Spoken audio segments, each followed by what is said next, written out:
जैसा कि मैंने आपसे कहा था कि सुपर जीएस वर्ड कोचिंग बहुत जल्द ही आपके सामने ऑनलाइन क्लासेस लेके आ रहा है और वह दिन आज आ गया, क्योंकि कुछ बीच में हमने शुरू किया था लेकिन कुछ टेक्निकल प्रॉब्लम हो जाने के कारण, टेक्निकल खराबी हो जाने के कारण मैं नहीं शुरू कर पाया। लेकिन आज मैं शुरू कर रहा हूं और आपके सामने एक छोटा सा वीडियो मैं संविधान का भेज रहा हूं। अगर आपको अच्छा लगे तो आप मेरे उत्साह वर्धक करिएगा, मेरे उत्साह को बढ़ाइएगा, आप लाइक करिएगा। यही मैं अपने सभी इस कोरोना काल में कंपटीशन की तैयारी, प्रतियोगिता की तैयारी कर रहे सभी छात्र छात्राओं का अपने सुपर जीएस वर्ड की तरफ से उनका स्वागत और अभिनंदन करते हैं और आपसे वादा करते हैं, आपसे आशा करते हैं कि यह मेरा छोटा सा वीडियो आप पसंद करेंगे। और जब आप पसंद करेंगे तो आप जैसे ही हमको जो है जिस प्रकार पर जो है रिजल्ट देंगे उसी प्रकार से हम आपका दूसरा वीडियो आपके सामने भेजेंगे। इसलिए एक छोटा सा वीडियो हम आज संविधान का बना रहे हैं आपके सामने और आपसे आशा करते हैं कि आप जरूर आप ये वीडियो आपको अच्छा लगेगा।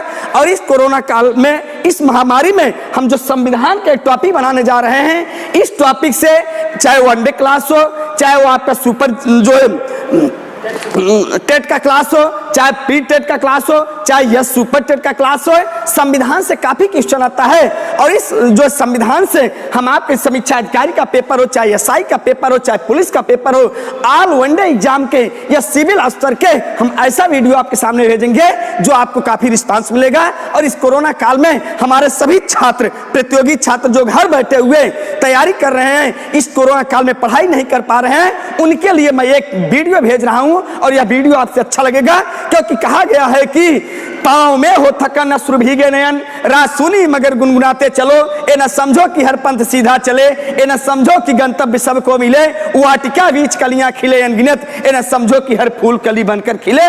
क्योंकि इस काल में, इस विकट महामारी में हम अपने सुपर जीएस वर्ड की तरफ से अपने विद्यार्थियों का तैयारी कर रहे प्रतियोगी छात्रों का हम किसी भी प्रकार से उनके मनोबल को गिराएंगे नहीं, बल्कि उनके मनोबल से हमसे जितना हो सकेगा हम एक एक वीडियो भेजते रहेंगे। और अपने घर बैठे हुए वो अगर इस वीडियो को देखेंगे तो काफी उनकी तैयारी अच्छी रहेगी। और मैं आज एक टॉपिक शुरू करने जा रहा हूं, छोटा सा टॉपिक है। ये टॉपिक क्या है? कहा गया है ये संविधान। मैं आपको आज टॉपिक जो शुरू करना है वो संविधान का टॉपिक है। और क्योंकि संविधान क्या है? संविधान दो शब्दों से मिलकर बना है। एक शब्द है सम, दूसरा शब्द है विधान।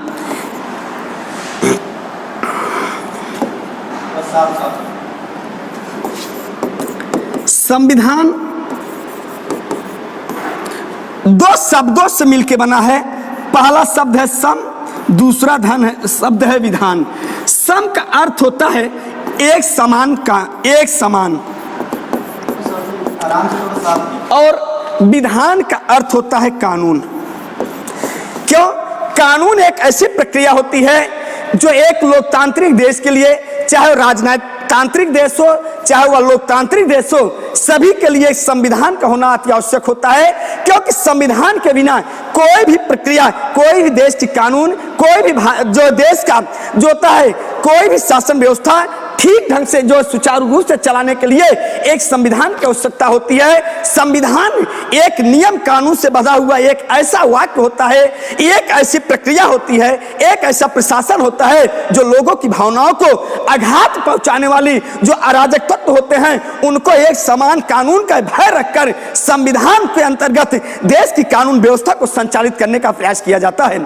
संविधान शब्द सर्वप्रथम ब्रिटेन के जो होता है एक विद्वान था जिसका नाम था सर हेनरी। सर हेनरी ने ही संविधान शब्द को दिया था और इन्होंने एक पुस्तक लिखा था कि कॉन्स्टिट्यूशन, और कॉन्स्टिट्यूशन में ही उन्होंने संविधान शब्द का उल्लेख किया था। इस प्रकार से माना जाता है कि संविधान बनाने वाला विश्व का प्रथम अगर कोई देश था तो अब ब्रिटेन था। लेकिन ब्रिटेन का संविधान आज भी अलिखित माना जाता है, इसलिए लेकिन संविधान को बनाने वाला विश्व का पहला देश अगर कोई था तो ब्रिटेन था।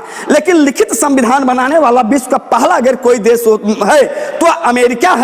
और लिखित संविधान, क्योंकि 4 जुलाई 1776 को अमेरिका आजाद होता है और लगभग 1700 जो होता है 89 में जो अमेरिका का संविधान बनाया जाता है। इस प्रकार से लिखित संविधान बनाने वाला विश्व का पहला अगर कोई देश है तो जो अमेरिका माना जाता है। लेकिन विश्व का सबसे छोटा संविधान अमेरिका का ही माना जाता है। आज भी मात्र अमेरिका के संविधान में 7 अनुच्छेद हैं, जबकि बात आती है भारत के संविधान में, क्योंकि हमने बहुत सी लड़ाइयां लड़ी। 1757 में प्लासी का युद्ध लड़ा जाता है, 1764 में बक्सर का युद्ध लड़ा जाता है। इन्हीं दोनों लड़ाइयों के अनुसार भारत का जो होता है संविधान का कुछ लक्षण दिखाई देता है, क्योंकि 1787 में प्लासी का युद्ध लॉर्ड क्लाइव, जो अंग्रेज सेनापति लॉर्ड क्लाइव था, और जो उस समय जो बंगाल का जो नवाब था सिराजुद्दौला के बीच लड़ा जाता है, और इस लड़ाई में सिराजुद्दौला जो होता है पराजित हो जाता है और लॉर्ड क्लाइव विजयी होता है। 1764 में बक्सर का युद्ध लड़ा जाता है। यह युद्ध जो था टॉमस मुनरो, जो कैप्टन अंग्रेज सेनापति टॉमस मुनरो था, इसके बीच और बंगाल की संयुक्त सेनाओं के बीच लड़ा जाता है। लेकिन मीर कासिम एक ऐसा धोखेबाज था जिससे बंगाल की संयुक्त सेना पराजित हो जाती है। और यहां पर क्या होता है, धीरे धीरे ब्रिटिश ईस्ट इंडिया कंपनी, जिसकी स्थापना 31 दिसंबर 1600 को, जिसकी स्थापना 31 दिसंबर 1600 को ईस्ट इंडिया कंपनी की स्थापना हुई थी। और इस ईस्ट इंडिया कंपनी में लगभग 217 प्रमुख साझेदार थे। और उस समय ब्रिटेन की महारानी थी एलिजाबेथ प्रथम का आज्ञा प्राप्त करने के बाद जो होता है ईस्ट इंडिया कंपनी की स्थापना की जाती है। और यह ईस्ट इंडिया कंपनी की स्थापना भारत में व्यापार करने के उद्देश्य से किया जाता है। लेकिन जब धीरे धीरे 1757 में प्लासी का युद्ध लड़ा जाता है और 1764 में बक्सर का युद्ध लड़ा जाता है, इसी दोनों युद्धों को जीतने के बाद अब क्या करने लगा, जो लॉर्ड क्लाइव था उसकी एक नीति द्वैत शासन प्रणाली। लेकिन टॉमस मुनरो जो कैप्टन था, इसने क्या किया, जब इस युद्ध को जीत लेता है, अब ईस्ट इंडिया कंपनी जो होती है वो धीरे धीरे भारत में राजनीतिक हस्तक्षेप करना शुरू कर देती है। लेकिन भारत के संविधान की बात आती है, इसके बाद 1857 की महान क्रांति लड़ी जाती है। उसके बाद जब 1920 असहयोग आंदोलन शुरू होता है, उस असहयोग आंदोलन में आपने देखा होगा कि 5 फरवरी 1922 को गोरखपुर में चौरी चौरा कांड होता है। लेकिन 1922 में है, उससे पहले 1895 में बाल गंगाधर तिलक का एक स्वराज विधेयक लाया गया था। इसमें भी भारत के संविधान का उल्लेख किया गया था। लेकिन 1922 में गांधी जी ने कहा कि भारतीय संविधान भारतीयों की इच्छा अनुसार होना चाहिए, अर्थात भारत का संविधान उस प्रकार से होना चाहिए, क्योंकि 1857 की महान क्रांति होती है। भारत के क्रांतिकारियों ने हमेशा भारत की आजादी का, हमेशा भारत को स्वराज को, हमेशा भारत के स्वतंत्र की मांग कर रहे थे। इसलिए जो होता है धीरे धीरे जब संविधान की बात आती है तो 1857 की महान क्रांति होती है। लेकिन उस 1857 की क्रांति से पहले जो होता है 1773 का रेगुलेटिंग एक्ट लाया जाता है। उस रेगुलेटिंग एक्ट के द्वारा ही बंगाल में क्या किया जाता है, बंगाल का गवर्नर जनरल वारेन हेस्टिंग को बनाया जाता है। और वारेन हेस्टिंग जो है बंगाल का गवर्नर जनरल बनता है। और यही भारत में प्रथम गवर्नर जनरल भी माना जाता है। भारत में प्रथम गवर्नर जनरल अगर कोई माना जाता है तो वह वारेन हेस्टिंग माना जाता है। वारेन हेस्टिंग जब बंगाल का गवर्नर जनरल बन के आता है तो 1773 के रेगुलेटिंग एक्ट के द्वारा ही 1774 में भारत में क्या किया जाता है, कलकत्ता में एक सर्वोच्च न्यायालय की स्थापना की जाती है। और उस सर्वोच्च न्यायालय में कितने न्यायाधीश थे, 4 न्यायाधीश थे, जिसमें एलिजा इम्पे मुख्य न्यायाधीश था। इसके बाद लेमिस्टर था, लेमिस्टर के बाद जो होता है चेम्बर्स था, चेम्बर्स के बाद हाइड था। ये 4 न्यायाधीश थे, जिसमें मुख्य न्यायाधीश एलिजा इम्पे था। जो आजादी से पहले भारत में अगर सर्वोच्च न्यायालय की स्थापना का प्रावधान माना जाता है तो कलकत्ता में 1773 के रेगुलेटिंग एक्ट के द्वारा 1774 में कलकत्ता में एक सर्वोच्च न्यायालय की स्थापना की जाती है। उसमें 4 न्यायाधीश थे। एलिजा इम्पे यही भारत में प्रथम मुख्य न्यायाधीश माना जाता है। लेकिन जब 1833 का भारत शासन अधिनियम लाया जाता है, उस 1833 के भारत शासन अधिनियम में पहली बार भारतीय संविधान का कुछ आंशिक लक्षण दिखाई देता है। मेरे प्यारे भाइयों, मेरे प्यारी बहनों, आपसे और जब 1833 का भारत शासन अधिनियम लाया जाता है तब उस समय जो लॉर्ड विलियम बेंटिंक था, यह कलकत्ता का गवर्नर जनरल बनाया जाता है। कहाँ का बनाया जाता है, कलकत्ता का गवर्नर जनरल। लेकिन 1833 के भारत शासन अधिनियम के द्वारा जो कलकत्ता का governor general Lord William Bentinck बनता है, इसे संपूर्ण भारत का गवर्नर जनरल बना दिया जाता है। अब जो कलकत्ता का था, बाद में कलकत्ता के साथ यानी जिसे बंगाल के साथ बंबई का भी गवर्नर बनाया गया, मद्रास का भी बनाया गया। लेकिन जब 1833 का भारत शासन अधिनियम लाया जाता है, उस 1833 के भारत शासन अधिनियम में कलकत्ता के यानी बंगाल का गवर्नर जनरल जो था लॉर्ड विलियम बेंटिंक, इसे संपूर्ण भारत का गवर्नर जनरल बना दिया जाता है। अब भारत का प्रथम गवर्नर जनरल अगर कोई माना जाता है तो वह लॉर्ड विलियम बेंटिंक माना जाता है। इसके बाद 1919 का द्वैध शासन प्रणाली माना जाता है, लाया जाता है, जिसे द्वैध शासन प्रणाली कहा जाता है। 1919 का भारत शासन अधिनियम लाया जाता है, जिसे द्वैध शासन प्रणाली कहा जाता है। द्वैध शासन प्रणाली में कुछ शक्तियां भारतीय क्रांतिकारियों को दिया गया था, कुछ शक्तियां गवर्नर जनरल को दिया गया था। इसको हम आपको बताएंगे कि गवर्नर जनरल और वायसराय में अंतर क्या होता है।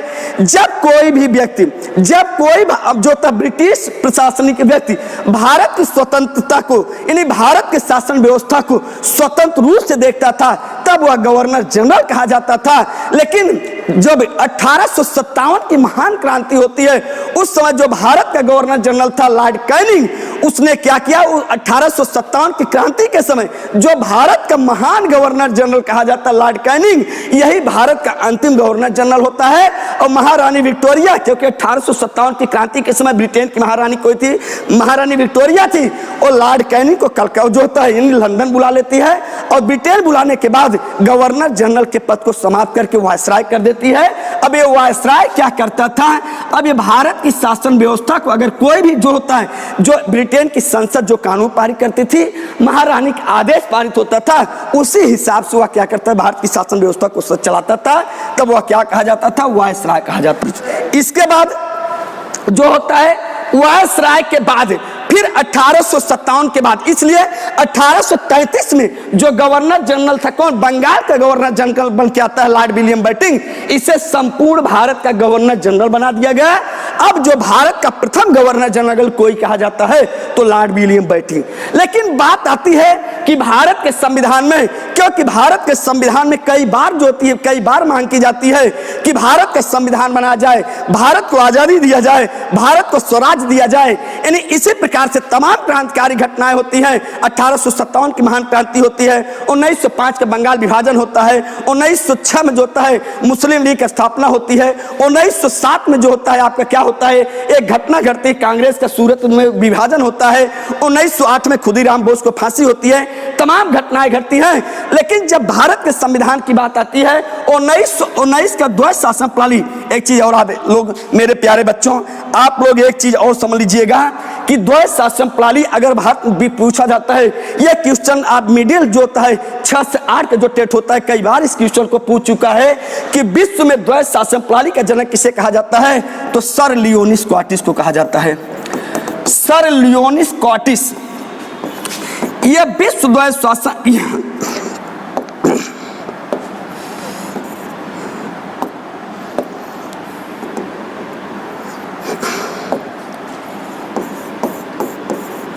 यह विश्व द्वैध शासन प्रणाली का जनक कहा जाता है।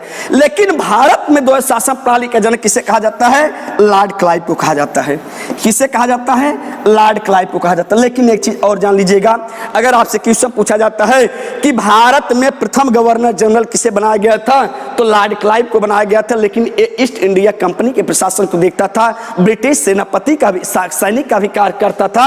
लेकिन भारत में नियुक्त प्रथम गवर्नर जनरल अगर कोई माना जाता है तो कौन माना जाता है, वारेन हेस्टिंग को माना जाता है। भारत में नियुक्त प्रथम गवर्नर जनरल, भारत में नियुक्त प्रथम गवर्नर जनरल अगर कोई माना जाता है तो वारेन हेस्टिंग को माना जाता है। और संपूर्ण भारत का प्रथम गवर्नर जनरल अगर कोई माना जाता है तो लॉर्ड विलियम बेंटिंक को माना जाता है।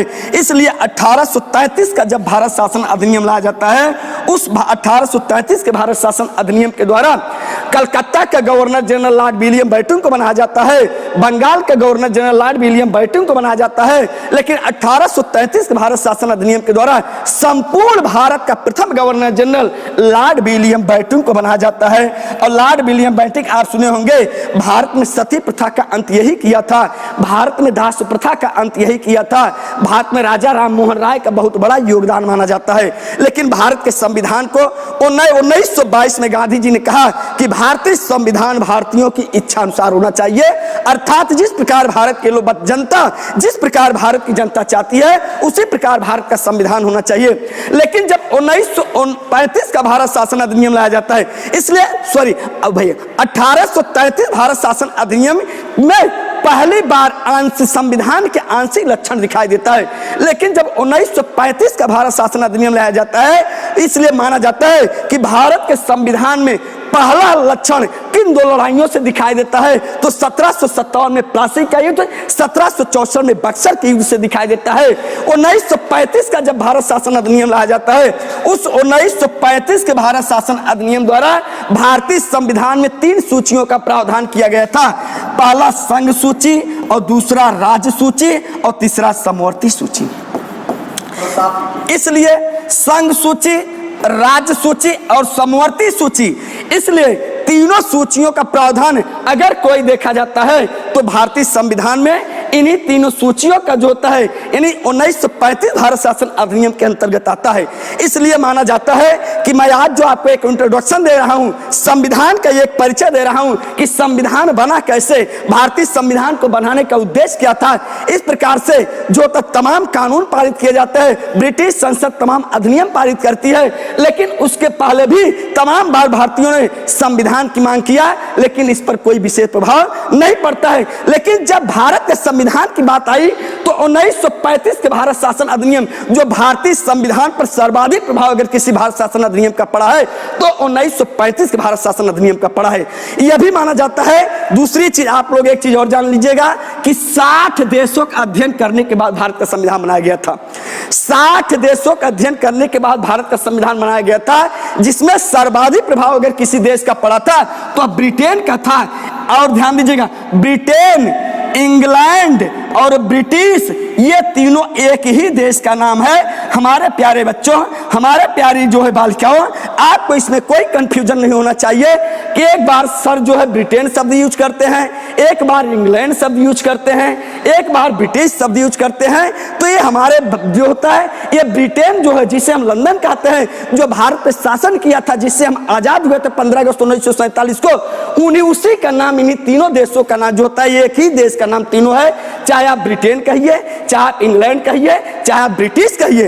इसलिए कि कहा जाता है कि 60 देशों का अध्ययन करने के बाद भारत का संविधान बनाया गया था, जिसमें सर्वाधिक प्रभाव अगर किसी देश का था तो इसी ब्रिटेन का था, क्योंकि 75% भाग यहीं से लिया गया है।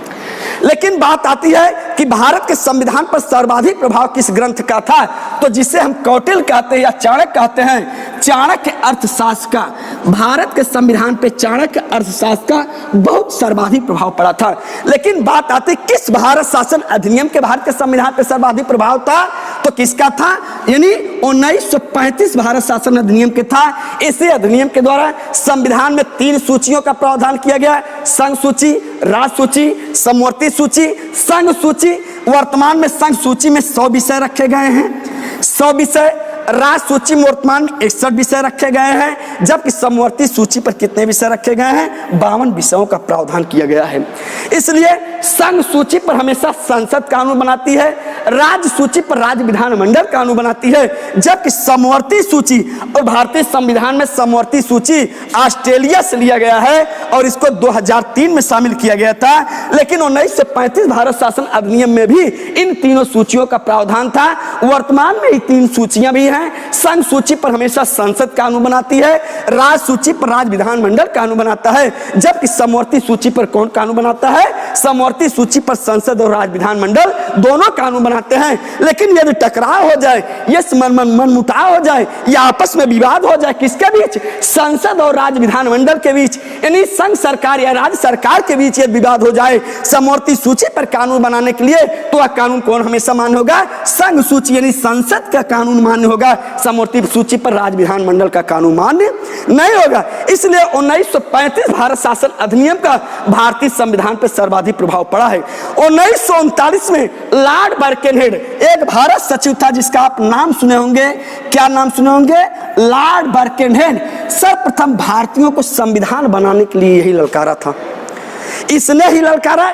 इसलिए मैंने आपको बताया कि संघ सूची, राज्य सूची, समवर्ती सूची, और एक चीज और ध्यान लीजिएगा कि संघ सूची पे 100 विषय, राज्य सूची पर 61 विषय, वर्तमान में समवर्ती सूची में 52 विषयों का प्रावधान किया गया है। जैसे संघ सूची के विषय होते हैं, जैसे रेलवे, जनगणना, बैंक, आपका जो होता है LIC जो होती है, इसके साथ साथ आपका जो होता है जनगणना होती है, वैदेशिक संबंध होते हैं, परमाणु होता है, रक्षा होता है, बजट होता है, अंतरराष्ट्रीय समझौते होते हैं, जो रेलवे होता है, इस जो यानी किसी देश के साथ जो सैन्य अभ्यास किया जाता है, ये संघ सूची के विषयों के अंतर्गत रखा जाता है। जबकि राज्य सूची के विषयों के अंतर्गत क्या आते हैं, आपका राज्य सूची के विषय जैसे होते हैं, जैसे पुलिस हुआ, इसके बाद आपका जो होता है सिंचाई हुआ, या बिजली हुआ, या पानी हुआ। लेकिन एक चीज और जान लेना कि समवर्ती राज्य सूची और समवर्ती सूची के विषय हमेशा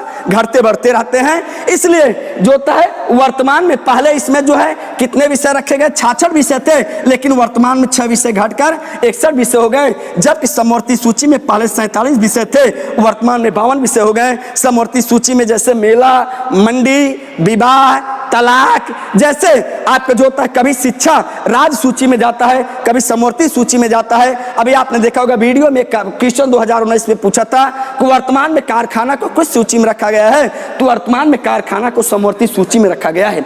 इस प्रकार के भारत के संविधान में जो संविधानवेत्ताओं ने जो संविधान को बनाया था, इसलिए बड़े स्ट्रगल के साथ पढ़ा। लेकिन 1939 में लॉर्ड बर्कनहेल जो भारत का सचिव था, इसने भारतीयों से कहा, भारत के लोग, आप लोग इतना हमेशा इतनी जो है इतने जो हड़ताल करते, इतनी क्रांतियां करते हैं, हम भारत को आजादी दे देंगे, लेकिन अगर आपके अंदर एक क्षमता हो, एक पावर हो, तो अपना एक संविधान को बना के दिखाइए। इसलिए भारत सचिव लॉर्ड बर्कनहेल सर्वप्रथम भारतीयों को संविधान बनाने के लिए यही चुनौती दिया था। उस चुनौती को हमारे कांग्रेस के नेताओं ने स्वीकार किया। इस प्रकार जो था भारत के संविधान के मनगढ़ंत विचार जो है नेताओं ने सोचने लगा कि यदि ये लोग कह रहे हैं यदि आजादी देना है भारत को, तो अपना संविधान को बनाइए, तो हम अपना पहले संविधान बनाएंगे, इसके बाद धीरे धीरे आजादी की मांग करते चले जाएंगे। लेकिन 1942 का जो क्रिप्स मिशन आता है, उस क्रिप्स मिशन ने यह देखा कि भारतीय लोग पहले अपना एक संविधान बना दे, इसके बाद हम भारत को आजाद कर देंगे। लेकिन इसी प्रकार से यदि बात आती है कि सर्वप्रथम किस भारत शासन अधिनियम में भारत के संविधान की बात आती है, यह चर्चा की गई थी 1942 क्रिप्स जो होता है, यानी क्रिप्स प्रस्ताव के माध्यम से भारतीयों को संविधान बनाने के लिए कहा गया। 1945 लॉर्ड बेबल योजना के अंतर्गत भारतीयों को संविधान बनाने के लिए कहा जाता है। और 1946 में कैबिनेट मिशन योजना आती है। उसने भारतीयों के क्या किया कि जब कैबिनेट मिशन योजना भारत में आती है, इसी कैबिनेट मिशन योजना के द्वारा 9 दिसंबर 1946 को भारत के संविधान सभा की पहली बैठक की गई थी। लेकिन बात आती है कि जब भारत का संविधान बनाया गया था, उस संविधान जो संविधान सभा के जो सदस्य थे, उनका जो चुनाव किया गया था, वो चुनाव के उस समय लगभग भारत की जो जनसंख्या थी, लगभग कितनी थी, 40 करोड़ के आसपास थी। इसलिए भारत के संविधान पे 10 लाख जनसंख्या पर एक प्रतिनिधि का चुनाव किया गया था। क्योंकि ये चुनाव नहीं किया गया था, 10 लाख जनसंख्या पर एक सदस्य मनोनीत कर लिए गए थे। इस प्रकार से 292 सदस्य कहां से लिए गए थे, ये 292 सदस्य जो होता है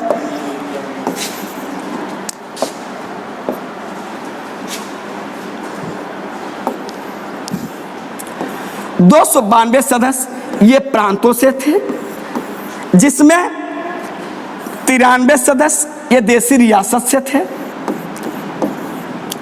देसी रियासत से। और इसमें भी 94 सदस्य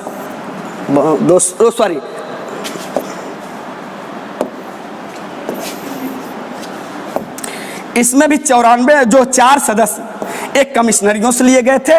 तो आप जोड़ दीजिए 4 3 7 2 9 9 9 18 और 2 1 3, तो 389 सदस्य संविधान सभा में कुल थे। इस प्रकार से संविधान सभा में कुल महिला सदस्यों की संख्या कितनी थी, 15 थी। कभी कभी आपने देखा होगा कुछ किताबों में, जैसे लूसेंट में पूछ लेता है कि संविधान सभा में कुल महिला सदस्यों की संख्या कितनी थी, तो लूसेंट में 12 मिलता है, कहीं कहीं 13 मिलता है। लेकिन वास्तव में संविधान सभा में कुल महिला सदस्यों की संख्या जो थी ये 15 थी। 15 का मतलब क्या हुआ, जिसमें 12 सदस्य ये जो चुनी 12 महिलाएं ये चुनी गई थी, और 3 महिलाएं क्या की गई थी, मनोनीत की गई थी। जैसे राष्ट्रपति संविधान में जो होता है, यानी संविधान के अंतर्गत राष्ट्रपति राज्यसभा में 12 सदस्यों को मनोनीत करता है, उसी प्रकार से लोकसभा में अनुच्छेद 331 के द्वारा 2 सदस्यों को मनोनीत करता है। उसी प्रकार से जब संविधान सभा में महिलाओं का चुनाव किया गया था तो उसमें जो होता है 12 महिलाएं चुनी गई थी प्लस 3 महिलाएं क्या की गई थी, मनोनीत की गई थी। इसलिए सब जो होता है यानी कुल महिलाओं की संख्या कितनी थी, 15 थी। इसी प्रकार से भारत का संविधान का जो निर्माण हुआ था, धीरे धीरे जो होता है यानी 292 की सब पूछा जाता है कि संविधान सभा में प्रांतों से कितने सदस्य चुने गए थे, तो 292। और अगर पूछा जाए देशी रियासत से कितने सदस्य चुने गए थे तो 93 सदस्य चुने गए थे। अगर पूछा जाए कमिश्नरियों से कितने सदस्य चुने गए थे तो 4 जो सदस्य थे ये कमिश्नरियों से चुने गए थे। संविधान सभा में एकमात्र महिला, मुस्लिम महिला सदस्य अगर कोई थी तो बेगम रसूल बेगम थी। बेगम रसूल बेगम जो है यानी बेगम रसूल थी, ये एकमात्र महिला सदस्य मुस्लिम जो होता है यानी मुस्लिम थी। बाकी महिलाएं जो थी 14 अन्य सदस्य महिलाएं थी। इसलिए सब भारत का संविधान जो है धीरे धीरे बनने की प्रक्रिया शुरू हो जाती है। और भारतीय संविधान की जो बनने की प्रक्रिया थी, पहली बैठक 9 दिसंबर 1946 को शुरू होती है, जिसके अस्थायी अध्यक्ष सच्चिदानंद सिन्हा थे। एक क्वेश्चन बहुत पूछा जाता है कि सच्चिदानंद सिन्हा कभी बहुत पूछा है किस राज्य से संबंधित थे, ये बिहार से थे। लेकिन 9 दिसंबर 1946 को संविधान सभा की पहली बैठक की जाती है। उस संविधान सभा में पहली बैठक के अंतर्गत सच्चिदानंद सिन्हा को पहला अस्थायी अध्यक्ष बनाया जाता है। 11 दिसंबर 1946 को डॉक्टर राजेंद्र प्रसाद को 11 दिसंबर 1946 को